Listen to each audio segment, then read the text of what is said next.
Что сегодня делает Лукашенко? А что сегодня делаем мы? Лукашенко сегодня пошел на свое любимое занятие. Заняться субботником. Да? Бесплатный труд во благо. Во благо кого? Почему-то государство не выполняет те задачи, которые должно выполнять. А вот Лукашенко заставляет людей за бесплатно поработать. Но я хотел бы сказать о другом. Смотрите, он работает, да, назовем это так условно, на строительстве Национального исторического музея.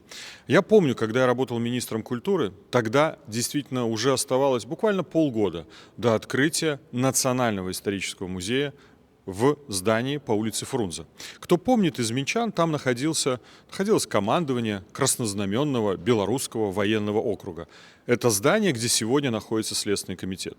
В это здание я входил как министр культуры, и там должен был открыться Национальный исторический музей. Колонны, все это выглядит солидно. Согласитесь, прекрасное здание было, как для исторического музея. Так выглядит в многих странах исторических музеев. Но Лукашенко тогда принял решение отдать это Следственному комитету. Я помню, госсекретарь Совбеза приехал, когда я написал, фактически протест Лукашенко, разбираться. Стоит ли все-таки отдать это Следственному комитету или оставить Национальному историческому музею? Потом у меня была даже дискуссия на этот счет с Лукашенко. Лукашенко говорит, что ваш исторический музей? Какую он пользу, какие деньги он принесет стране? Я говорю, а Следственный комитет принесет? То, что приносит сегодня Следственный комитет, мы все с вами прекрасно видим. Лукашенко вчера дал ужасное интервью, еще оно выйдет, журналисту Russia Today, пропаганде российской, где он назвал Трампа временщиком. Как вам такая история? То есть к нему приезжает посланник Трампа, Трамп ему пишет типа уважительные письма, а он его называет временщик. Да ничего он не решает и ничего он не решит. Да, это актуальные новости. А вот мы сегодня заявили о том, что мы идем на выборы. У нас была презентация нашей коалиции. Латушка и Рух за свободу. И очень важно, чтобы в этот момент, когда Лукашенко творит вот это все безобразие, он продолжает творить этот ужасный террор в нашей стране, когда он оскорбляет руководителей других государств, когда вчера президент Украины Владимир Зеленский фактически сказал, что Беларусь может опять быть втянута в войну, и предупредил Лукашенко, что его ждет венесуэльский сценарий. Я не знаю, может ли прилететь спецслужбы на вертолетах Украины и выкрасть Лукашенко, отвезти в Киев и там предать трибуналу за акт агрессии. Но в любом случае, согласитесь, это очень такой жесткий месседж Лукашенко. Мы должны сохранять свои институты, мы должны быть сильными, потому что этот транзитный период, вот этот момент исторический, он наступит. Наступит, пусть не сегодня, пусть не завтра, но послезавтра он наступит. И сегодня мы презентовали свой список. Мы идем на выборы, мы будем бороться. Мы многое смогли что сделать. Мы не сделали главного, вы скажете, это так. Мы еще не вернулись в Беларусь, но мы обязательно вернемся.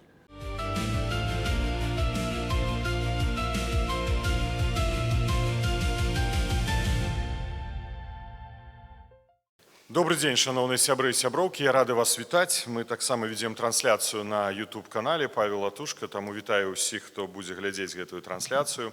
Ставьте лайки, як кажуць, да? Падтрымлівайце нас, але галоўнае, прыходзьце на выборы 11-17 мая бягучага года і прагаласуйце за коалицию Латушка и Рух за свободу. Вельмі важна прыняць удзел у выборах.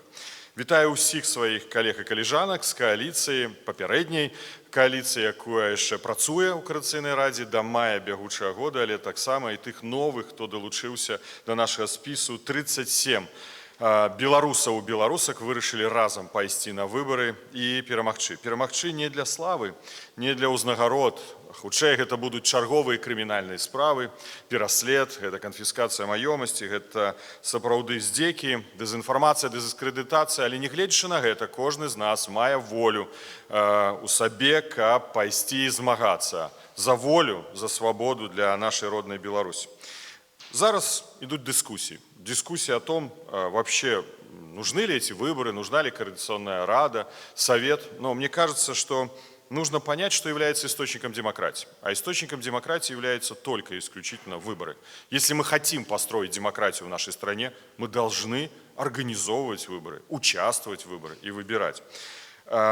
У нас просто нет выбора, а правильно, у нас нет права в условиях диктатуры внутри страны отказаться от уникального инструмента формирования представительного органа белорусов и белорусов, вне зависимости от того, где они проживают, внутри страны или за рубежом. Я считаю абсолютно недопустимым прервать процесс формирования демократических институтов, когда у нас реальная угроза независимости и суверенитету нашей страны. Режим, который создал эту угрозу, а мы пойдем в кусты, мы сядем в стороне, мы будем просто наблюдать, мы не имеем на это права. Часто спрашивают, а где эта легитимность Координационного совета? Ведь за вас проголосовало в прошлый раз несколько тысяч человек. Вы знаете, я отвечая на этот вопрос, скажу так.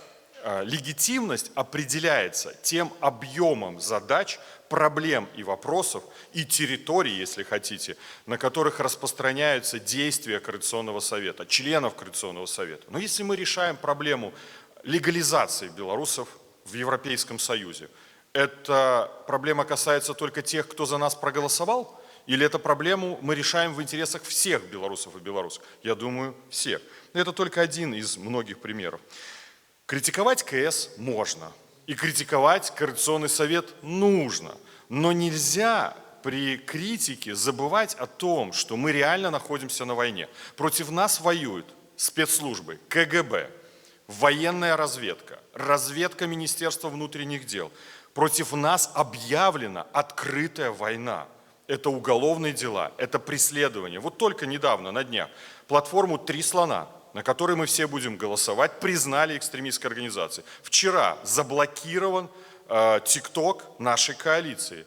Коалиции «Латушка» и «Рух за свободу». Они будут это делать, они будут противостоять. И когда кто-то оценивает эффективность Координационного совета, что он смог достичь, не смог достичь, нельзя забывать контекст, что мы находимся не просто в лояльных, либеральных условиях, сидим кофе, пьем в кафешке, против нас воюют, создают риски и угрозы. Очень многие говорят, деполитизировано белорусское общество. Да, я соглашусь, но это же цель режима. Деполитизировать общество. Он 30 лет просто в календаре ставил дату. Выборы черными буквами. Это были выборы? Нет, это была просто дата. Календарь переворачивался, это была дата. Так вот, наша задача даже в этой условии деполитизации белорусского общества продолжать бороться. Мне когда-то один генерал НАТО, он уже в отставке, поэтому пускай там спецслужбы не боятся, если будут смотреть, он посол европейской страны сказал, главное, что вы сегодня должны сделать, ни в коем случае не останавливайтесь. У нас была аналогичная ситуация. За 2 дня до событий исторических в моей стране американцы отказали нам в помощи. Мы думали, все, нужно опускать руки, все пропало. Мы никогда не победим. Через 2 дня произошла революция. И мы имели эти институты. У нас было, скажем, тот рычаг, инструмент, который перевернул ситуацию в нашей стране.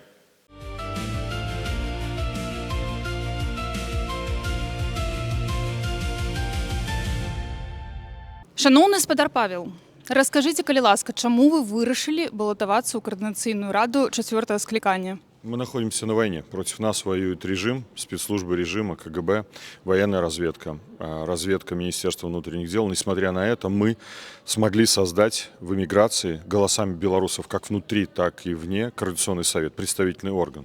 Что может быть важнее в демократии, кроме 2 слов? Это выборы и выбор. И мы выбираем впервые в истории нашей страны. Мы не можем это осуществить сегодня в Беларуси, но мы можем действительно избрать представительный орган белорусов, который эффективен и доказал эффективность за эти 2 года, возможно, даже за все каденции. Но давайте посмотрим. Только то, что нам удалось провести решением Парламентской ассамблеи Совета Европы будущую ответственность Лукашенко за акт агрессии, стоит всей работы КС, стоит тех инвестиций, тех голосов, которые были отданы за этот орган. Ведь, я думаю, каждый из нас в сердце хотел бы, чтобы тот человек, который совершает преступление против белорусского народа, против Украины и украинцев, понес ответственность. Что б вы хотели сказать белорусам, якія яшчэ сумняваюцца? Трэба галасаваць на выборах УКР, не трэба, а якія будуць наступствы, а для чаго гэта трэба? Што патрэбна ім зрабіць 11-17 траўня, каб вось яны дакладна захацелі прагаласаваць? Я думаю, что, по-перше, это бяспечна. І гэта доказана ўжо платформай Лібера. Зараз гэта платформа «Тры сланы». І гэта важна. Бяспечна аддаць свой голас. Нас мільёны. Мы не апазіцыя, нас большасць. Удумайцеся ў такі тэзіс. Вось, напрыклад, Калі бы за Координацыйную раду прагаласавалі бы сотні тысяч беларусаў, ці нашы міжнародныя партнёры маглі бы пачаць нейкія перамовы з Лукашэнкам, з яго рэжымам, мінуючы наш прадстаўнічы орган? Не, гэта было бы немагчыма. Мы перашкода, мы косць у горле. Ці можна было бы нам лягчэй вырашаць тыя праблемы, якія турбуюць, клапоціць вас? Гэта больш віз, адкрыццё пагранічных пераходаў, чыгуначнага руху, легалізацыя тут беларусаў. Канешне, бо нават зараз, калі я сустракаюся з кіраўніком дэлегацыі Германіі ў парламенцкай асамблеі Савета Еўропы, са старшынёй камісіі за дэмакратычную Беларусь, ён разумее, што перад ім сядзіць чалавек, за якога прагаласавалі 2400 беларусаў. Гэта будуць для мяне самыя дарагія галасы. Я не ведаю, як будзе мой лёс развівацца, але калі прыйдзе час, і я спадзяюся, змагу удзельнічаць у выбарах унутры Беларусі, і, магчыма, за мяне прагаласуе больш, можа 240 тысяч. Ну, уявім сабе такую сітуацыю. Але гэтыя 2400, якія прагаласавалі 2 гады таму назад, будуць самымі каштоўнымі. Вы самыя каштоўныя. Мы робім гэта не для сябе. Мы робім гэта для вас. У нас крымінальныя справы, у нас пераслед, канфіскацыя маёмасці. У нас прэсні таксама, як і ў вас. Але не гледзячы на гэтыя цяжкасці і рызыкі, мы ідзем далей. Аддайце свой голас, калі вы верыце ў дэмакратыю. Аддайце свой голас, калі вы верыце ў перамогу. Аддайце свой голас, калі вы хочаце свабоды. Чаму трэба прымаць удзел у выбарах у Координацыйную раду і чаму трэба галасаваць? Ну, глядзіце, калі вы хочаце, каб у парламенцкіх дэлегацыях, каб у парламентах розных краін замест дэмакратычных палітыкаў, такіх як Павел Латушка, напрыклад, такіх як я, напрыклад, выступаў Гігін, Азаронак, там, я не ведаю, Ігар Тур, там, і Гайдукевіч паказваў штосьці, ну, тады можаце не галасаваць на выбарах у Координацыйную раду. Але калі вы хочаце, каб вашы інтарэсы адстойваліся, каб атрымліваць міжнародную ахову, калі вы звяртаецеся да гэта, каб ніхто не хлусіў, што ў Беларусі няма рэпрэсій, і у нас там дэмакратыя, як кажа Лукашенка зараз замежным партнёрам, ну ведаеце, вось тады трэба галасаваць. Калі вам гэта не патрэбна, ну можаце тады не галасаваць, але тады не злуйцеся, калі вас пачнуць выдаваць у Менск. Дзякуй вялікі. І такое ж аналагічнае пытанне мяне да Міхаіла. Добрый дзень, Михаил Кирилюк, кіраўнік правовой камісіі Координацыйнай рады. Апошнія 2 гады мы рабілі працу па абароне інтарэсаў беларусаў тут у Польшчы і у краінах, дзе найбольш беларусаў мігравала, і без Координацыйнай рады, проста як група юрыстаў-валанцёраў, нас бы не прымалі нідзе. Нас маглі бы прыняць, але ўзровень прыёму быў бы значна ніжэйшы. Камісія па фінансаваму надзору, управленне па справах іншаземцаў, Міністэрствы замежных спраў Польшчы. Гэта арганізацыі, якія вырашаюць, каб беларусам давалі візы, каб беларусам адкрывалі рахункі, каб беларусам давалі міжнародную абарону. Яны прымаюць людзей, у якіх ёсць нейкі інстытут. Таму Координацыйная рада і толькі яна дае магчымасць адвакатаваць інтарэсы беларусаў зараз на тым узроўні, на якім это магчыма. Ад высокіх, такіх як парламенцкая асамблея, да вось такіх, пра якія я кажу, на ўзроўні кожнага чалавека. Дзякуй вялікі. Я дакладна ведаю, чым будзе займацца ў Координацыйнай радзе 4-го склікання Міхаіл Кірылюк, а вось мне цікава, Артём, а вы што будзеце рабіць у Координацыйнай радзе 4-го склікання? Ну, пакуль вы спікер, а далей што? Я бы хацеў сказаць, што не гледзячы, як складзецца сітуацыя, у любым выпадку я буду працаваць у інтарэсах беларусаў і ў інтарэсах незалежнай дэмакратычнай Беларусі. Што тычыцца палітычных раскладаў, я бы забегаць наперад не хацеў, бо мы разумеем, што дэмакратыя, у адрозненні ад Лукашэнкі, там ужо ўсё зразумела, хто будзе у парламенце, у палатках, што будзе рабіць і гэтак далей. У нас дэмакратычны, сапраўды празрысты працэс, і па выніках выбараў зноў будуць будавацца некаторыя кааліцыі, зноў будуць прымацца некаторыя рашэнні, будуць галасаванні, і ўжо з гэтага будзем сыходзіць. Але адзінае, што я абяцаю, гэта працаваць у інтарэсах беларусаў. Я гэта рабіў заўсёды.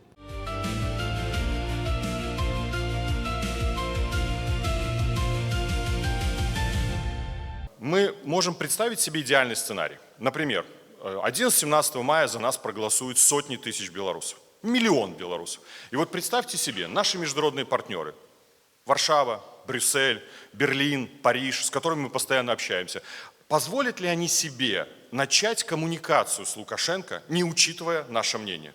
И мой ответ однозначный – нет. Потому что в Европе демократия. Они не смогут проигнорировать того факта, что белорусы и белорусские создали свой институт. И пройти мимо нас будет нельзя. Это тоже нужно очень четко осознавать. И даже имея этих 6700 голосов в ходе предыдущих выборов, мы смогли доказывать нашим партнерам, что без нас решать проблемы белорусов нельзя. Ничего о нас, про нас, без нас. Это знает каждый поляк. Ниц о нас без нас. Да? Это такое очень устойчивое польское выражение. Ну и так, несколько слов про то, что мы зрабілі. Ну, адказнасць. Я скажу так, нават тое, што мы змаглі, дзякуючы дэлегацыі парламенцкай Координацыйнай рады, у парламенцкай асамблеі Рады Еўропы унесці папраўку ў рэзалюцыю парламенцкай асамблеі Рады Еўропы пра адказнасць вышэйшага кіраўніцтва Беларусі за акт агрэсіі супраць Украіны, варта было таго, каб была Координацыйная рада. Бо менавіта дзякуючы таму, што Координацыйная рада, мы ўпершыню ў гісторыі атрымалі статус афіцыйных дэлегацый у парламенцкай асамблеі Рады Еўропы, у Конгрэсе мясцовых і рэгіянальных улад Рады Еўропы. Нас прызнаў Еўрапейскі парламент. Мы маем дэлегацыю ў Еўранэсце. Мы маем таксама шэдоў-дэлегацыю у парламенцкай асамблеі АБСЕ. Мы дапамаглі, вось апошняя толькі інфармацыя, мы ведаем групу палітзняволеных, якіх дэпартавалі ва ўкраіну, пазней яны пераехалі ў Польшу. І напярэдадні Новага года, дзякуючы таму, што мы абраныя, з намі размаўляў МЗС, пагранічнай службы Польшы. Я сустракаўся з генералам, камендантам галоўным пагранічнай стражы, генералам Беганем, і мы на працягу 2 тыдняў забяспечылі нават у суботу і нядзелю падачу документаў на міжнародную ахову для ўсіх 87 вызваленых палітзняволеных, бо з намі гатовы размаўляць. Яны разумеюць, што мы інстытут. Мы стварылі дзяржаўны партал на афіцыйным сайце канцылярыі прэм'ер-міністра Польшы на беларускай мове, практычна па ўсіх пытаннях, якія турбуюць і хвалююць беларусаў. Мы дабіліся таго, што зараз трэвел-дакумент, дакумент падарожніка для беларусаў прымаецца ўсімі авіякампаніямі. Памятаеце гэтую праблему? А мы пайшлі і сустракаліся ў ведомстве грамадзянскай авіяцыі Польшы, і зараз гэтай праблемы няма.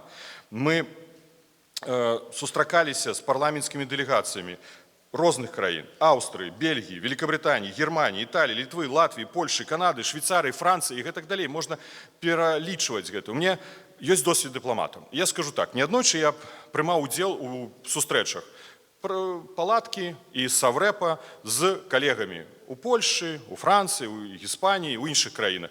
І вы думаеце, што падчас нават гэтых сустрэч прадстаўнікам, умоўным прадстаўнікам Беларусі удавалася вырашыць все праблемы, якія яны ставілі перад сваімі партнёрамі? Не. Вы можете сабе ўявіць сітуацыю, што дэпутат французскага парламента прыязджае ў Іспанію і вырашае ўсе праблемы, якія датычаць французаў у Іспаніі. Не вырашыць. Ён можа лабаваць. Таму, калі хтосьці кажа, а дзе эфектыўнасць Координацыйнай рады? Так іх такой эфектыўнасці, якую можна памацаць, няма нават у інстытуцыялізаваных парламентах, якія маюць пад сабой дзяржаву, за сабой дзяржаву, якія стаяць на дзяржаўнай глебе. Пенсіі. Гэта праблема, якая турбуе. Мы арганізавалі інфармацыйную сустрэчу з управленнем па сацыяльнаму страхаванню. Праблема паціху вырашаецца. Яна, конечно, не вырашана, але мы будзем гэтым займацца. Мы дапамаглі ў атрыманні візаў, для гуманітарных візаў, дапамаглі ў эвакуацыі разам з асацыяцыяй даволі. Вось тут Олег Кулеша, наш сябра, больш за 160 беларусаў. І гэта канкрэтная справа. Мы знаходзімся ў музеі вольнай Беларусі. І гэта таксама наш праект, дзе працуюць чальцы нашай кааліцыі. І тут адбываецца больш за 100 разнастайных падзей. Мы дапамаглі вольным купалаўцам атрымаць упершыню ганаровую і фінансавую узнагароду Міністэрства культуры Польшы. Мінскае мора, спектакль. Хто бачыў? Мы таксама знайшлі фінансавыя сродкі. Мы дапамаглі выдаць вершы аднаго з вядомейшых беларускіх паэтаў эміграцыі. Прозвішча не называю па пытаннях бяспекі. Мы дапамаглі аднаму з вядомых беларускіх даследчыкаў гісторыі атрымаць прэмію аднаго з гарадоў Польшы. Прозвішча па пытаннях бяспекі не называю. Кадравы рэзерв. Вось тут Юра Губарэвіч. 700 асобаў прайшлі праз кадравы рэзерв. І ніхто больш гэтым не займаецца, толькі наша каманда. І, можа, Юрый, скажаце некалькі слоў. Так, дзякуй вялікі, я бы дадаў, бо насамрэч вельмі часта нашыя крытыкі закідваюць, што мы тут займаемся працэсамі дзеля працэсаў, альбо проста рэагуем на бягучыя выклікі. Но все тое, што сказаў Павел Латушка, мае одну конкретную мэту. Это наближение дня, калі мы зможам вярнуцца ў дэмакратычную і незалежную Беларусь. Вся праца скіравана толькі на гэта. Это і кампаніі, які праводзім, і ціск, і адказнасць. І тое, пра што я хацеў бы дадаць, гэта падрыхтоўка да дня пераменаў. Бо это таксама насамрэч вельмі важна, каб в момант, калі ў Беларусі адбудуцца змены, былі людзі, якія падрыхтаваныя да таго, каб рабіць рэформы, каб канцэпцыі гэтых рэформ ужо былі гатовыя, распрацаваныя, абмеркаваныя шырока ў грамадстве. З гэтым мы стварылі ў Координацыйнай радзе камісію па рэформах і падрыхтоўцы пераходнага перыяда, і в рамках нашай дзейнасці, дзейнасці Координацыйнай рады, правялі некалькі слуханняў, у тым ліку па такіх важных накірунках, як законопроекты о палітычных партыях, альбо весь комплекс законопроектаў аб мясцовым самакіраванні, якія былі падрыхтаваныя незалежнымі экспертамі. Перакананы, што гэта дзейнасць будзе намі працягнута і ў наступным скліканні. Таксама падрыхтоўка прафесіяналаў, бо рэформы самі сябе не ажыццявяць. Патрэбныя людзі, якія ведаюць, што яны будуць рабіць і разумеюць. Таму тут ужо і згаданы кадравы рэзерв, кампанія, якая працуе на агульную карысць для ўсіх дэмакратычных сілаў. І таксама ініцыятывы, якія былі ўжо ў 2020 годзе рэалізаваны, распачалі сваю працу якраз такі па прапанове чальцоў нашага спісу Паўла Латушкі, Владзіміра Астапенку. Гэта праграма «Новыя кадры для новай Беларусі», якая праводзілася супольна з Цэнтрам усходніх даследаванняў.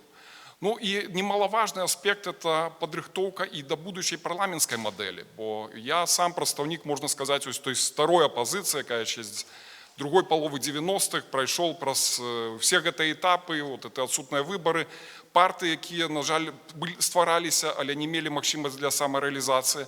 Зараз у беларусаў і ў палітычных суб'ектаў такая магчымасць ёсць. Гэта Координацыйная рада, выбары ў Координацыйнай рады. Калі ласка, прыходзьце, спрачайцеся, прэзентуйце свае праграмы выбарцам, яны падтрымаюць лепшых. Мы на сябе такую адказнасць взялі, і мы ідзем на выбары ў наступнае скліканне. Дякую, вялікі Юрый. Я хочу сказаць, што мяне здзіўляе як палітыка, чаму палітычныя партыі не ўдзельнічаюць у выбарах. Для чаго ствараюцца палітычныя партыі? Каб прыйсці да ўлады. Умоўная, конечно, ўлада ў Координацыйнай радзе. Умоўная ўлада аб'яднанага пераходнага кабінета, на фармаванне якога ўплывае Координацыйная рада. Бо кожны прадстаўнік кабінета праходзіць праз справаздачу ў Координацыйнай радзе. І за яго галасуюць. І думаеце, я не перажываю, як Павел Латушка, двойчы праходзіў галасаванне. Ці прагаласуюць за мяне, ці не? Так, апошняе слово за Светланай Ціхановскай, але таксама перажываю. Я не разумею палітычнай партыі, якія не маглі фактычна, па зразумелых прычынах, мець сваіх прадстаўнікоў у Беларусі. Тут мы стварылі унікальны інстытут, і яны кажуць, не, мы не пойдзем на выбары. І я дзякую нашаму кааліцыянту. Рух за свабоды. 30 гадоў, Юрый? Было 30 гадоў, спадзяюсь, будзе далей значна меней. Не, рух колькі? 20 гадоў. 20 гадоў. 20 гадоў. Палітычная партыя, якая змагалася ўнутры Беларусі і сёння працягвае змагацца. Я хачу паціснуць руху свайму кааліцыянту Юрыю Губарэвічу і ўсім тым сябрам і сяброўкам з руху, якія далучыліся да нашай кааліцыі. Мне здаецца, гэта для апладысментаў.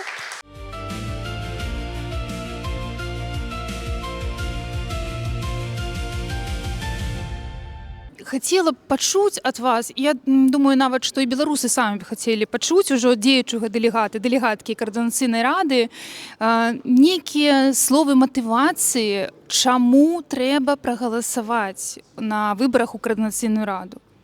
Ну, абавязкова трэба прагаласаваць на выбарах у Координацыйную раду, таму што гэта адзіныя выбары, дзе голас беларусаў пачуты, дзе мы сапраўды можам нешта мяняць, на нешта ўплываць, таму вельмі важна. Ну і Координацыйная рада гэта пакуль што адзіны інструмент, які чуваць на міжнароднай палітыцы, на ўнутранай палітыцы, таму для беларусаў это вельмі важна. Вось літаральна 5, 10, 15 моцных словаў пра тое, чаму важна захаваць Координацыйную раду. Ну, па-першае, таму што Координацыйная рада гэта інструмент, які працуе. Яна ўжо ёсць, яна ёсць на міжнароднай арэне, нашы галасы чуюць, і таму вельмі важна гэта захаваць, падтрымаць, бо калі не Координацыйная рада, то што? Застаецца вакуум, не застаецца нічога. Таму вельмі важна галасаваць за тое, што ёсць той інструмент, які працуе. Чым бы вы хацелі займацца ў Координацыйнай рады, калі вы трапіце туды з нашым спісам? Допомагать там, где потребна моя помощь, где я могу быть полезна белорусскому обществу, которое нуждается в помощи. Ну, скажем так, нягледзячы на тое, што ёсць некаторыя людзі тут, якія гавораць, што ў нас няма дэмакратычных сіл і што каардынацыйная рада нікаму не патрэбна, я скажу так, рада патрэбна. Рада патрэбна хаця б толькі з-за таго, што еўрапейскія улады еўрапейскіх краін, яны прызналі якраз такі каардынацыйную раду, як парламент, як тых, хто зараз робіць справы для беларусаў. Вось, і таму, на мой погляд, якраз такі і патрэбна галасаваць за каардынацыйную раду за той спіс, які вам падабаецца. Ну, канешне, калі вы будете галасаваць за нас, это будзе вельмі добра. Чаму вырашылі балатавацца ў каардынацыйную раду менавіта ў спісе кааліцыі «Латушка Рух за свабоду»? Ну, скажем так, я сачу за тым, што робіцца, і я давяраю тым людзям, якія ўжо нейкі час у палітыцы, гэта па-першае, па-другое, тое, што яны зрабілі, яны не кажуць толькі, каб сказаць, але яны таксама і робяць, і я гэта бачу. І для мяне гэта важна. І ведаеце, такую для сябе метафору зрабіла, што справа палітыкаў як справа хатняя, так, як у хатняй гаспадарцы, бачна тое, што не зроблена. Але я як псіхолог лічу, што трэба бачыць тое, што ўжо зроблена, і даваць магчымасці развівацца далей, каб у нас была магчымасць. Дзякуй вялікі. Вельмі простае пытанне. Па-першае, чаму вырашылі балатавацца ў каардынацыйную раду? Каб рабіць добрую справу для беларусаў і для палітвязняў. А чаму менавіта ў складзе коалиции «Латушка Рух за свободу»? Ну, нравится как политик, все, что он делает, следим давно за ним, ну, поддерживаем все, что они выдвигают и как они это все, чего добиваются. А што б вы хацелі ці маглі б сказаць беларусам, якія сумняваюцца, трэба галасаваць у каардынацыйную раду, не трэба, можа яна не патрэбная ўвогуле. Вось што ім сказаць, каб яны проста не сумняваліся, а з 11 па 17 траўня взялі і прагаласавалі? Я думаю, што кожны беларус адчувае сэрцам гэту хвіліну 20-го года, калі мы аб'ядналіся. І спыняцца не трэба. Трэба рушыцца толькі наперад. І мне вельмі падабаецца наш лозунг «Рух за свабоду». І я маю надзею, што ўсе беларусы будуць крочыць наперад. Дякую. Голосовать нужно, чтобы этот орган приобретал максимально легализованный статус и имел максимальную эффективность в борьбе с режимом. Но зараз вы лічыце, што каардынацыйная рада гэта вельмі важны орган і інстытут. Чаму? Ну, считаю так, потому что, насколько я знаю, они уже имеют голоса в Европарламенте и уже прислушиваются, и дай бог это только будет усиливаться. И, надо давить санкционно, деморализацией, надо давить эту власть и режим, чтобы нам вернуться домой и побудовать новую Украину. Дякую вам вялікі за цудоўную размову.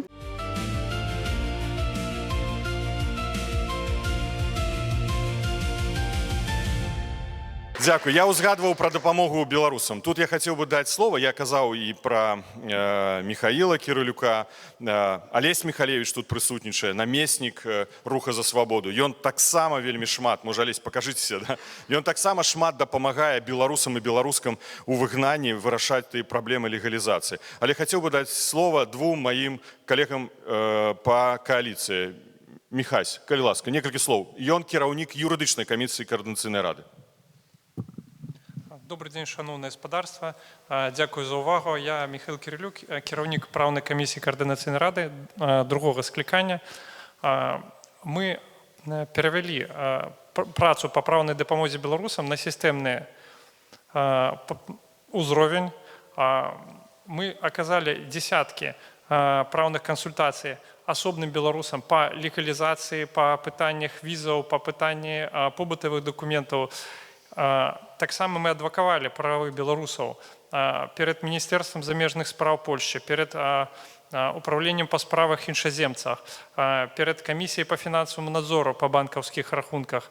Рыхтавалі дакументы, якія датычаць пенсіённага забеспячэння беларусаў.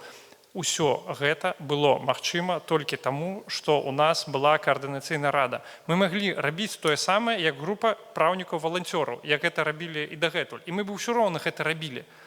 Але ўзровень быў бы значна ніжэйшы. Нас бы прымалі, але прымалі бы нас вельмі інакш. Тое, што каардынацыйная рада існуе і працягвае быць такім інструментам, гэта з праўнага боку вельмі важна для ўсіх беларусаў, для тых, якія ў Беларусі, для тых, якія у эміграцыі, у выгнанні.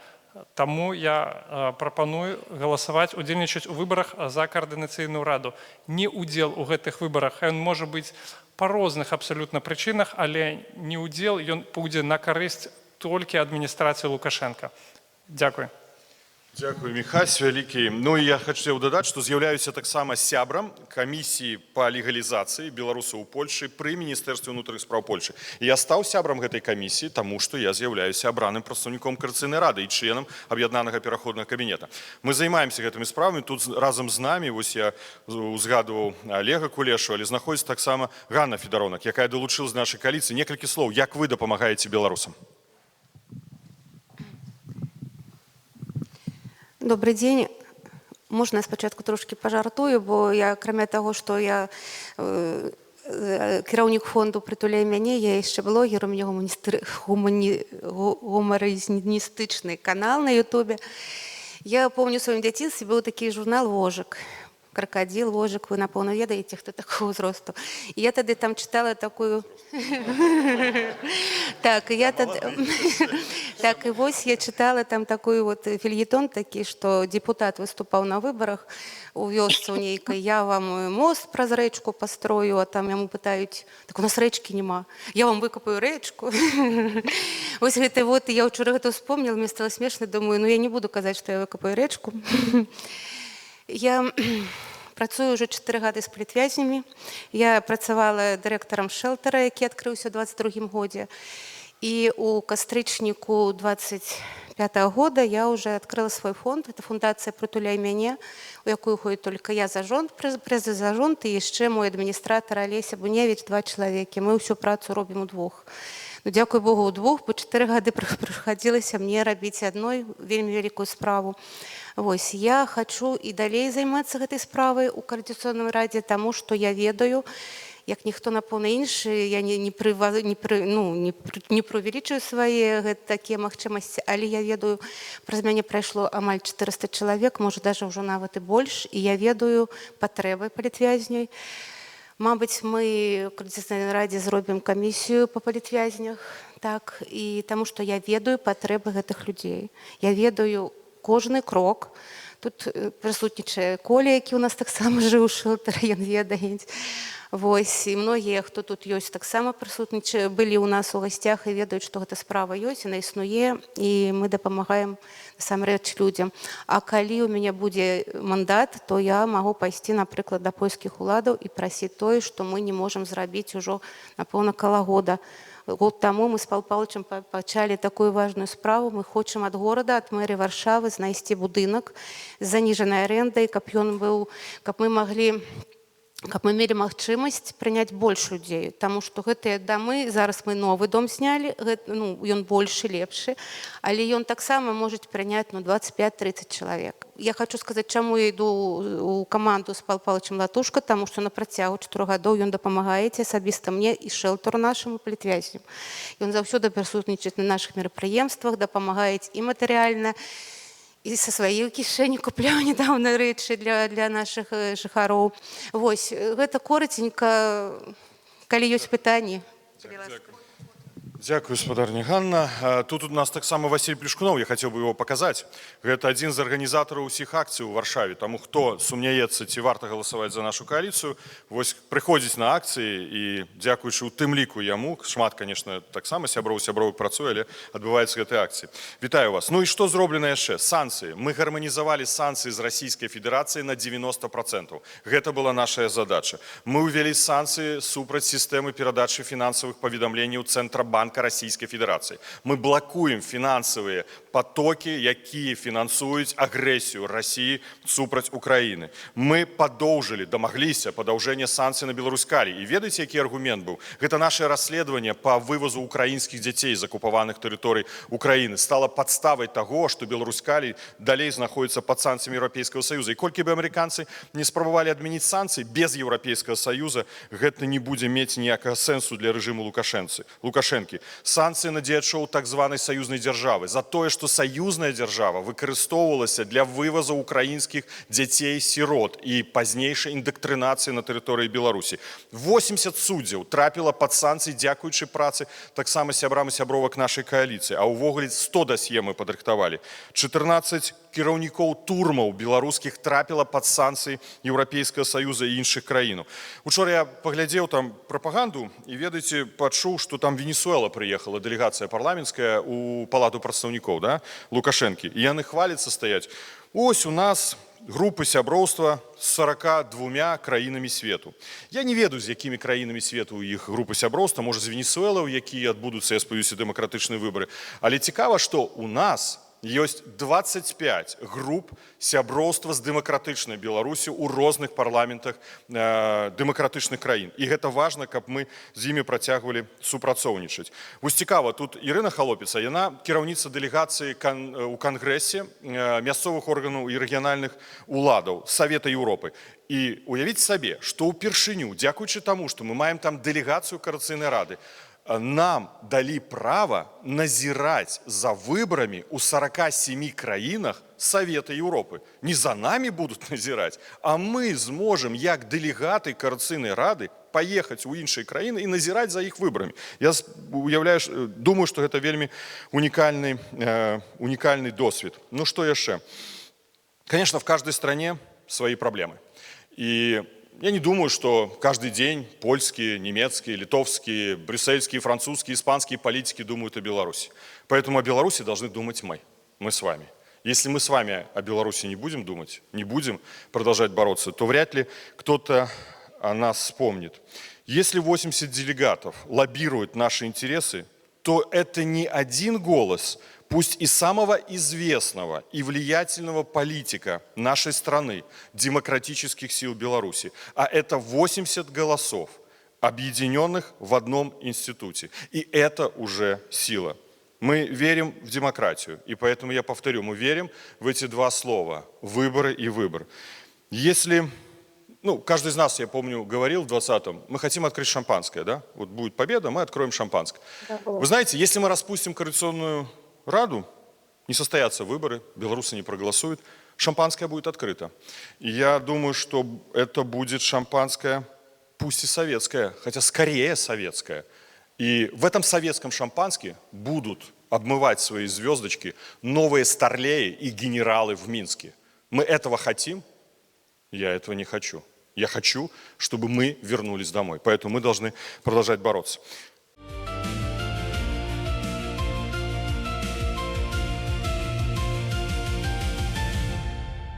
Ну што ж, мы працягваем наше прамое ўключэнне і запытваемся у сяброў, сябровак нашай кааліцыі, чаму ж яны вырашылі балатавацца ў Коордынацыйную раду 4-го склікання. Побач са мной Ганна Федаронак, вы дакладна ведаеце. Ганна, пытанне вам, чаму? Я хочу працягваць сваю працу, якую я раблю ўжо на працягу 4 гадоў тут у Варшаве, гэта дапамога палітвязням. І, напэўна, мэта гэта стварыць камісію па палітвязнях і найбольш лепей рабіць сваю працу і мець магчымасць, мець мандат, каб магчымасць стасавацца з польскімі ўладамі. А чаму менавіта ў складзе нашай кааліцыі? Чаму менавіта латушка і рух за свабоду? Таму што я працавала ў 2001 годзе у НАУ з Палпалыча, яго вельмі ведаю. Я ведаю яго вельмі такога парадачнага чалавека. Ён много зрабіў. Я знаю, сколько зрабіла кааліцыя ў тых скліканнях. Вось. І яшчэ Пал Палыч дапамагаў на працягу 4 гадоў у шэлтары, заўсёды быў шаноўным госцем, заўсёды прысутнічаў. Мы з ім разам кантактавалі з мэрыяй варшаўскай, ён дапамагаў нам знайсці дом новы. Вось. А рух за свабоду гэта Юрый Губаревич. Я з'яўлялася 20-го года сябрам руху за свабоду. Мы рабілі акрэдытацыю ў Пастаўскім раёне назіральнікам незалежным. Я гэтым людзям давяраю і іду ў іх камандзе. Чаму вы вырашылі ісці ў каардынацыйную раду? Таму што я быў упэўнены і застаюся упэўнены, што Координацыйная рада гэта адзіны незалежны прадстаўнічы орган, які абіраецца беларусамі. І гэта адзінае на сягонняшні дзень, што мае правы прадстаўляць беларусаў. Такое ж пытанне у мяне да вас. Я вообще хочу обратиться ко всем белорусам, вне зависимости от того, где они живут, в Беларуси или за ее пределами, вообще прийти 11-17 мая, как-то найти возможность проголосовать, потому что на сегодняшний день это вообще единственный избираемый сегодня представительский институт, который отражает мнение белорусов. И, понимаете, если вы думаете, что вот каким-то образом можете, хотите на что-то влиять, чтобы как-то ваша жизнь улучшалась, вам нужно проголосовать, потому что это единственный орган, который помогает решать конкретные вопросы, там, не знаю, с визами, чтобы у нас оставались открытыми границы, чтобы санкции касались только режима, но не белорусов. Поэтому проголосовать очень просто. Нужно там будет скачать приложение, пройти какую-то авторизацию, верификацию и выбрать свою коалицию, за которую вы голосуете. Я надеюсь, что это будет номер 9 коалиция «Латушка» и «Рух за свободу». После этого проголосовать. Можно удалить любое это приложение, больше никогда об этом не вспоминать, но это тот необходимый минимум, который должен сделать любой белорус. Ваше меркаванне, ось як данесці да беларусаў, што гэта неабходна і чаму гэта вельмі важны орган? Ну, ёсць две прычыны, калі мы гаворым пра эту з'яву. Першае, што 30 гадоў беларусаў адвучалі ад таго, што можна прыйсці на выбары, прагаласаваць, і галасы будуць падлічаны. Был пратэст у 2020 годзе, мы бачылі той велізарны патэнцыял, які ёсць у людзей, калі яны ўсё ж такі патрабуюць падліку галасоў, калі яны патрабуюць, каб іх права было ўлічана. Але мы маем 5 гадоў пасля падзеяў 2020 года, і вось гэта атмасфера страху, што любое дзеянне оно можа быць заважана спецслужбамі, што будзе пераслед, і оно, канешне, так трошкі зніжае накал. Канешне, ёсць сітуацыя пэўнага расчаравання, што праходзіць шмат часу і нічога не мяняецца. Ну, тут наша задача палітыкаў пераканаць, што без рэальнага прадстаўнічага органа яшчэ вельмі доўга нічога не зменіцца. Што от імя беларусаў будзе працягваць казаць Лукашенко і яго прапагандысты. Тыя таксама разумеюць, што выбары ў каардынацыйную раду это істотная пагроза для іх існавання, таму працуюць па розных каналах, ось уносяць гэтыя сумневы, нагнятаюць, робяць атмасферу страху. Частка беларускіх палітыкаў, якая ніколі не ўдзельнічала ў канкурэнтных выбарах, яны прытрымліваюцца той жа пазіцыі, што ну і так было комфортна 30 гадоў, навошта зараз кудысьці ісці, дзе за цябе могуць і не прагаласаваць.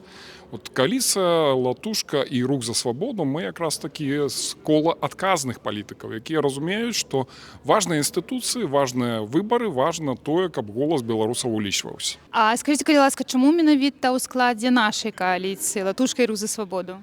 Потому что, как я сказала, я юрист, и для меня очень важно дело и конкретные достижения.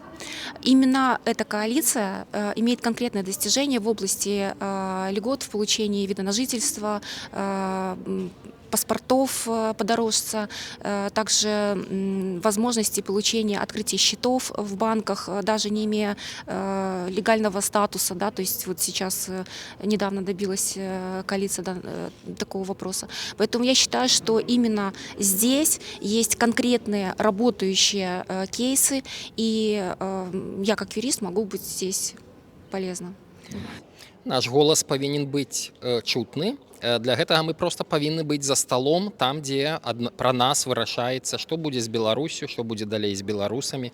Для гэтага проста трэба, каб мы былі як сфармаваны калектыўны групавы орган, якім і з'яўляецца Координацыйная рада.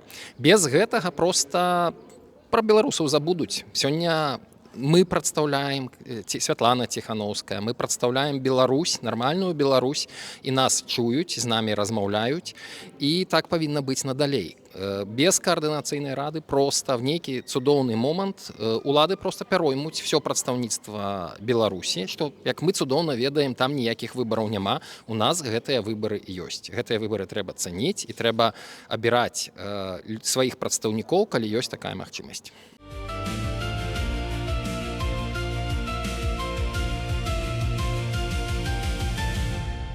Все то, что мы сказали, мы будем делать. Да? Мы просто не будем говорить, нам не нужны конфликты, нам не нужны сварки. Хотя, честно, вот давайте, кто смотрит телевидение европейских стран, в парламентах всегда сварки, спрэчки, бульба-спрэчки, я кажу, лепш так казать, правда? Да? Это нормально, это парламентаризм, это разные точки зрения. Люди приходят, чтобы дискутировать, вырабатывать позицию. Но это уникальный институт, парламент. И Координационный совет – это протопарламент, где объединяются люди разных взглядов. В нашей программе мы, конечно, будем поддерживать институты, мы будем продолжать давление на режим Лукашенко, мы будем это давление использовать для освобождения политических заключенных, мы будем это давление санкционное использовать для того, чтобы заставить Лукашенко сесть за круглый стол, и здесь я попрошу несколько слов сказать моего коллеги, но мы также будем заниматься вопросами ответственности. Я ставлю перед собой амбициозную задачу. Я надеюсь, что мои коллеги в коалиции меня поддержат. 3 ордера на арест Лукашенко. Ордер за преступление против человечности в отношении белорусского народа, за депортацию, за принуждение депортации, за пытки, за насилие, за издевательства, за разломанные судьбы. Лукашенко должен получить ордер на арест Международного уголовного суда. Лукашенко должен получить ордер на арест Международного уголовного суда за вывоз украинских детей-сирот, которых мы потом находили в списках на усыновление в Российской Федерации. Детей. Воровали детей. И Лукашенко подписывал эти документы. И все эти документы находятся у прокурора Международного уголовного суда. А потом их просто говорили. У вас родина там от Бреста до Владивостока. Забудьте, что есть Украина. И за это он должен ответить. Я обращаюсь к украинским политикам. Обращаюсь. Вы, Украина, сейчас члены Международного уголовного суда. У вас есть эта возможность и право использовать эти все доказательства и выдать ордер на арест Лукашенко. Вчера президент Зеленский сказал о том, что есть угроза войны, что Лукашенко опять готовится к этой войне. Мы на стороне Украины, мы будем поддерживать Украину. И 3-й ордер на арест – это ордер МУС, ордер «Дети», спецтрибунал. Вот буквально хорошие новости на этой неделе. Польша, Исландия присоединились к управляющему комитету по созданию спецтрибунала ответственности за агрессию. 17 стран уже готовы начать процедуру подписания и ратификации этого документа. И благодаря тому, что мы имели свою делегацию парламентской ассамблеи Совета Европы, Лукашенко на него будет распространяться юрисдикция трибунала. И у него нет права даже на амнистию. Нет, у него нет права на иммунитет. Он будет отвечать. И это 3-й ордер, который должен был выдать Лукашенко.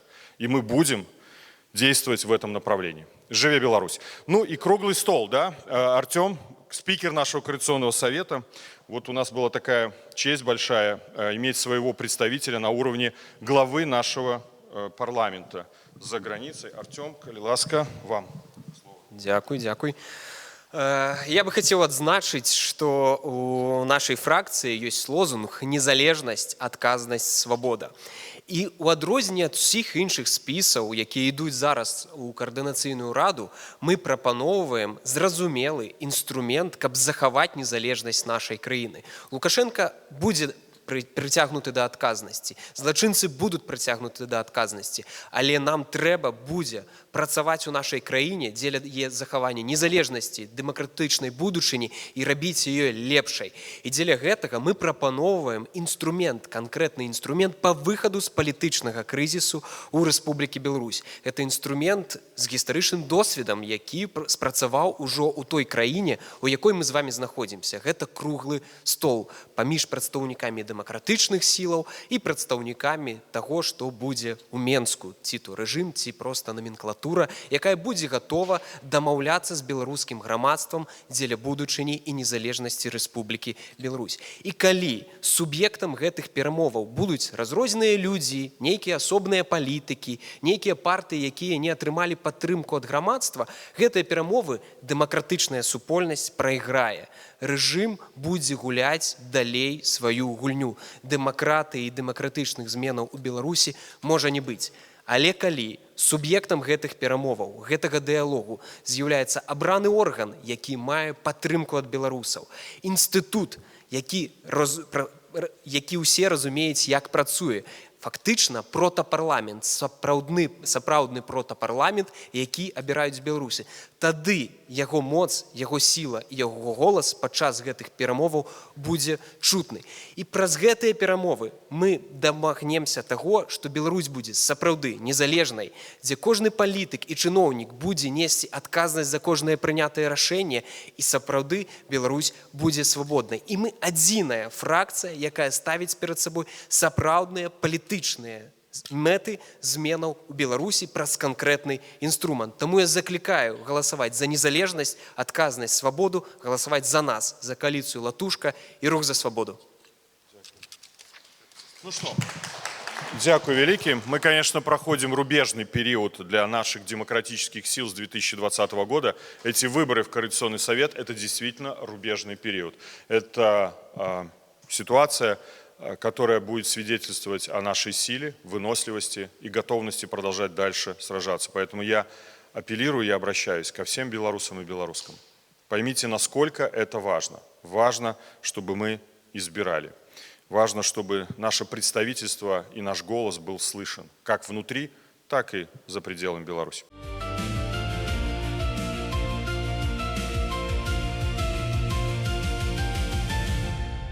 Запытаемся у дзеючай дэлегаткі Координацыйнай рады трэцяга склікання, чаму вырашыла балатавацца ў Координацыйную раду чацвёртага склікання і, можа, трошкі для беларусаў пра важнасць Координацыйнай рады.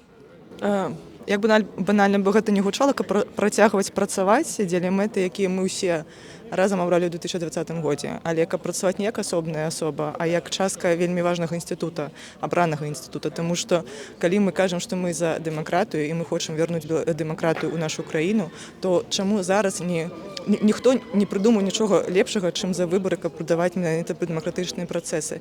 Таму мне здаецца, што калі мы з'яўляемся часткай вельмі важнага інстытута, тады і партнёры нас ужо разглядаюць як паўнавартасных партнёраў. Я гэта кажу зыходзячы з свайго экспірыенсу, таму што я з'яўляюся кіраўніцай дэлегацыі Координацыйнай рады ў кангрэсе, і нават нашы партнёры ў кангрэсе кажуць пра тое, што на іх погляд Координацыйная рада з'яўляецца самым асноўным з ключавых інстытутаў дэмакратычных сілаў, таму што гэта абраны інстытут.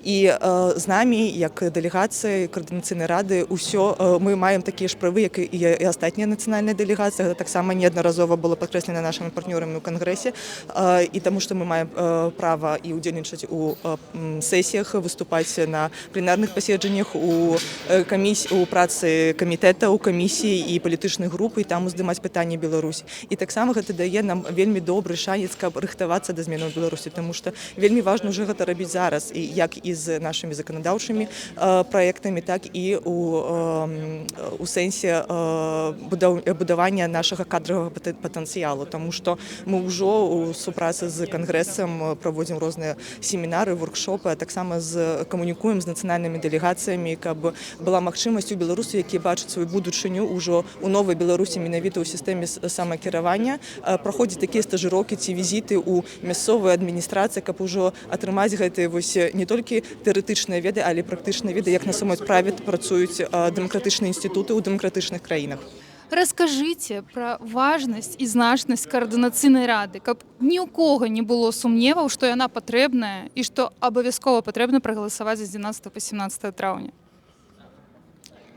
Я асабіста ні хвіліны не сумняваюся ў тым, што гэты орган нам патрэбен, таму што это тая структура, якая дае беларусам магчымасць быць пачутымі на міжнародным узроўні, быць заўважнымі И самое главное, иметь возможность развивать и поширать нашу повестку для того, как домагаться наших метов.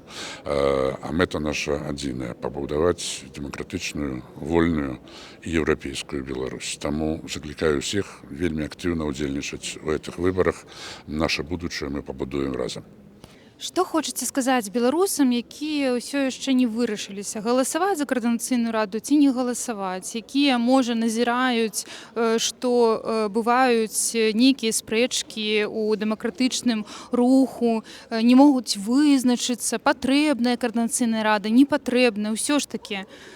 Што ім трэба зрабіць з 11 па 17 траўня? Як ім вызначыцца?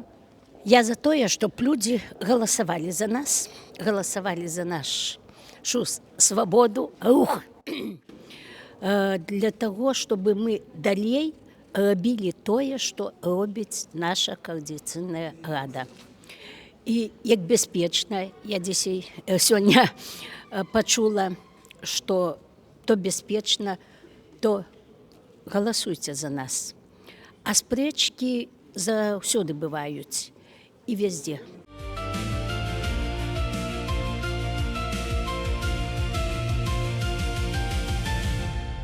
Зараз прыйшоў час для вашых пытанняў, нашых адказаў. Калі ласка, перад тым, як задаць пытанне, калі ласка, прадстаўцеся. Чакаю пытанняў. Няўжо няма ніякіх пытанняў? Индивидуально задавали журналисты. Есть? Чи розглядає ваша коаліція проверку на безопасность? А то ми бачимо такі приміри, як з Мельникової, такі приміри, як у нас є ще обох тут виявляються якісь агенти КГБ серед нас. Чи не розглядає ваша коаліція того, щоб усіх перевірити на певним обсталювання, щоб ми хоч би трохи, я розумію, що це не дає тої 100% залежності, але коли я з'являюся як католицьким віруючим, і обок мене ходить агент, який 15 років вже в КГБ працює, то я таких примірів. Это вы на жопу показываете? Ні. Я обок, говорю, показую. Агент. Тому чому би усіх не перевірити? Не зараз, пізніше. Наскільки я ведаю, це не прийняли. Давайте так. Я юрист по адукації. Олесь Михайлович зайшов, може, мене підтримав. Да, немагчыма ствараць інстытуты праверкі, контрвыведкі дэмакратычным сілам Беларусі у іншых краінах. Гэта незаконна. Гэта супярэчыць заканадаўству тых краін, дзе мы знаходзімся. Калі прапаноўваецца, каб прыехала нейкая арганізацыя з трэцяй краіны, умоўнай X, як было прапанавана, гэта дзейнасць іностраннай замежнай спецслужбы на тэрыторыі Польшчы. І гэта ўжо будзе разглядацца як шпіянаж. Таму тут няма лёгкага выхаду, проста ўзяць і праверыць. Тут ёсць адзіны выхад. Гэта скарыстацца з магчымасцю тых органаў той краіны, дзе мы знаходзімся. Калі наш кааліцыянт абіраецца са Швецыі, ён можа там прайсці праверку. Калі наш кааліцыянтка абіраецца ў Польшы, ён можа тут прайсці праверку, але прайсці ў праверку ў адпаведнасці з заканадаўствам гэтай краіны. Кейс Мельниковай вы прывялі. Яна прайшла дэтэктар хлусні. 2 разы. 1 раз з цяжкасцю, другой прайшла. І гэта словы Азарова. Пытайце его, я не мог прысутнічаць, я не меў права, але быў паінфармаваны. Яна была лідаркай фундацыі кіберпартызанаў. Кіберпартызанаў. Вельмі шанаваная арганізацыя. Яна прайшла праверку байпола. Яна таксама атрымала грамадзянства Польшы. Каб атрымаць грамадзянства Польшы, яна прайшла праверку Міністэрства ўнутраных спраў, Агенцтва ўнутранай бяспекі, Агенцтва выведкі і контрвыведкі. І атрымала польскі пашпарт. Скажыце мне, калі ласка, што яшчэ можна было б зрабіць? А другое пытанне, а ці мы ўпэўнены, хто яна на сённяшні дзень? Ці ёсць у нас доказы? Вас не здзіўляе, што гэтая гісторыя вельмі моцна раскручваецца менавіта з таго дня, калі наша кааліцыя заявіла аб тым, што мы ідзем на выбары? И она зараз укидывается. Год была тишиня, абсолютная тишиня. После расследования, якое было опубликовано позднее, не было ни слова, ни паўслова, нічога. Вось гэта пытанне дэзінфармацыі, дыскрэдытацыі. Я не ведаю, што з ёй. Я не ведаю, хто яна. Не магу ведаць дакладна. Можа, гісторыя калісьці адкрые архівы, і мы зможам гэта зразумець. Але, калі ласка, просто давайте не купляць тыя наратывы, якія выгадны спецслужбам. Бо тады спецслужбы будуць выйграваць. Да, гэта іх кампанія па дыскрэдытацыі. Дзеля таго, каб знішчыць не толькі нас, а знішчыць і Координаційную раду. Дзякую. Але што тычыцца нашай каманды, вось у адпаведнасці з заканадаўствам Польшы мы практычна ўсе прайшлі праверку. Што тычыцца нашай каманды, у адпаведнасці з заканадаўствам Польшы. Іншых я варыянтаў не бачу. Дякую вялікі. Можа, яшчэ будуць пытанні з зале? Не? Калі не, то мне перадалі два пытанні. Адно для Павла Павловича, другое, ну, мабыць, для Артёма. Бо ліберу яго задаць не магу тут. Першае пытанне да Павла Павловича. Что бы вы ответили тем людям, которые призывают КС самораспуститься и забыть про него? Ну, я уже ответил, мне кажется, как раз много аргументов привел на этот счет. Но еще раз говорю, ну, ответить можно так. Если Координационный совет распустится, то в Совете Европы, в Страсбурге будут Гигины, Озаренки, Гайдукевичи. То же самое будет в Конгрессе местных органов власти. В Европарламенте мы завтра их увидим. Мы их увидим в столицах, в Варшаве, в Берлине, в Париже. Вот это просто выбор. То есть, если кто-то хочет, чтобы они приехали сюда, а поверьте, они приедут. Если нас не будут, они приедут. Ведь почему европейские партнеры, демократические страны поддерживают нас? Потому что мы представляем собой силу, потому что у нас есть институты. И это уникальная, кстати, ситуация. Никогда за рубежом диаспоры не смогли сформировать институты, а тем более избираемый институт. И вот вместо этого, конечно, они начнут говорить напрямую с представителями режима. Ну, тот, кто задает вопрос, я думаю, он задает этот вопрос и понимает, что он тоже этого не хочет. Вот, пожалуйста, этот ответ. Еще раз говорю, ничего в мире не придумано более демократического, чем выборы. Мы так мечтали, всегда ходили, помните, на эти выборы, голосовали, что может наконец-то, ну, блин, изменится что-то, его не изберут. Мы этого так хотели, а сейчас мы создали этот инструмент и думаем, а надо, а может не надо, а может быть потом. А почему потом? Почему не сегодня и не сейчас? Питание, ну, Артему задам. Безопасно ли голосовать на выборах, потому что есть люди, которые до сих пор сомневаются, принять участие в голосовании или нет? Это полностью безопасно. Та платформа, которая используется сейчас, будет использоваться на выборах, использовалась и на прошлых. Со времен прошлых выборов не произошло ни одной утечки информации, поскольку использовалась система блокчейн на сервере иностранного государства, которое защищено на уровне этого государства. Это невозможно, появление какой-то информации у режима Лукашенко. Ее просто сейчас уже не существует. Она существует только на момент выборов. Это полностью безопасно. Не бойтесь принимать участие в выборах в Координационный совет. Когда вам говорят, что какая-то информация слита, это ложь. Не верьте пропаганде, не верьте вбросам, не верьте дезинформации. Это полностью безопасно. Поэтому голосуйте с 11 по 17 мая на выборах в Координационный совет на электронной платформе «Три слоны». Дякую вялікі. Калі больш пытанняў няма, ёсць пытанне. Хвілінку, мікрафон.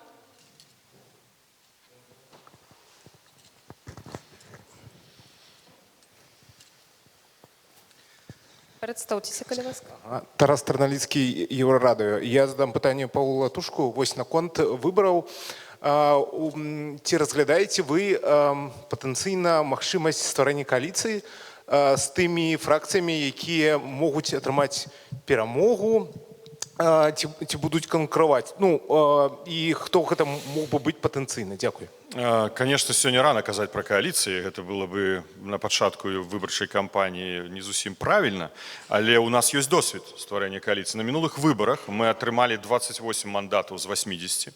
Хтосьці чамусьці укінуў тезіс «дыктатура». Ну, прабачце, якая дыктатура з 28 галасамі сярод 80. Кожны раз мы под кожнае галасаванне фарміравалі асобную коалицию. тых спісаў, якія падтрымлівалі тую ці іншую рэзалюцыю Координацыйнай рады. А вось мы акрэслілі, напрыклад, стратэгію адказнасці Лукашэнкі, мы акрэслілі стратэгію санкцыйнага ціску, мы акрэслівалі стратэгію па палітзняволеным. Гэта ўсё прымаліся рашэнні, якія падтрымлівалі іншыя кааліцыі.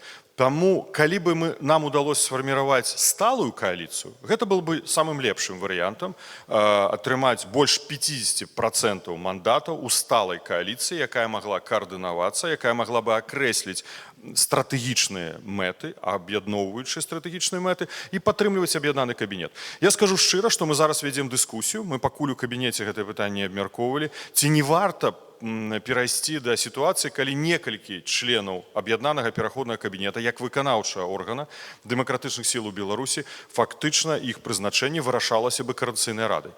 Ёсць такія прыклады в Украіне, іншых краінах свету, калі частку акрэслівае прэзідэнт, а частку акрэслівае парламент. Я думаю, што гэта прадмет таксама дыскусіі, але мы, напэўна, за кааліцыю, мы, напэўна, за супрацоўніцтва і за эфектыўнасць. Дзякую. Яшчэ пытанне, калі ласка. Представьтеся. Дмитрий Спиридов. У меня вопрос до Павла Павловича. Как вы видите смену власти в Республике Беларусь?